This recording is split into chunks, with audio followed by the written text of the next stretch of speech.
I'm going to cheat a little bit. I don't know if what I'm going to say is exclusively applicable to technology. It might be broader than that.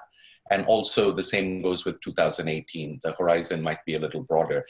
The first thing I'll say is I think there is a change coming in the way we talk about disruption.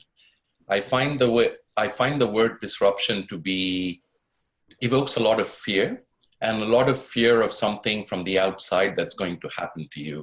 I much prefer another word that's being used, transformation, which involves a much more internally directed view on the future. And I think there's also another difference in that transformation has a purpose. And the purpose that a lot of people are starting to talk about is to solve social problems. Whether you're a business or you're a government or any entity that's a combination, your ultimate purpose is going to be solving the large-scale problems that we're all living under and not just oriented towards profit.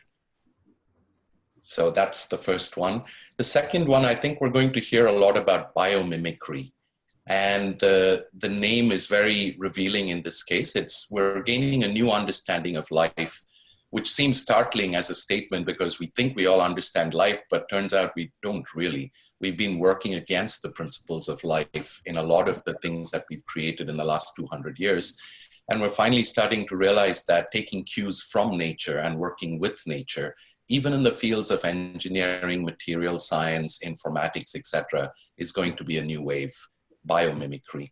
And I'll end with a wave that's composed of many different individual trends, but I'll sum it up by saying it's a sentiment that's going to be enveloping the world, which is roughly speaking, whose data and whose internet is it?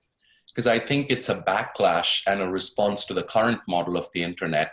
I find it very interesting that a lot of the bigwigs in Silicon Valley are now undergoing mindfulness training or voluntarily seeking spiritual help, for lack of a better word, because they're afraid of what they've created. And my way of summing up what they've created is the current model of the internet, which runs on three things: surveillance, they're watching us all the time; advertising, they're watching us in order to sell our data to other people; and addiction. It's the efforts they make to keep us on their platforms and their site. This is the current business model of the internet, and that is going to change because it has to.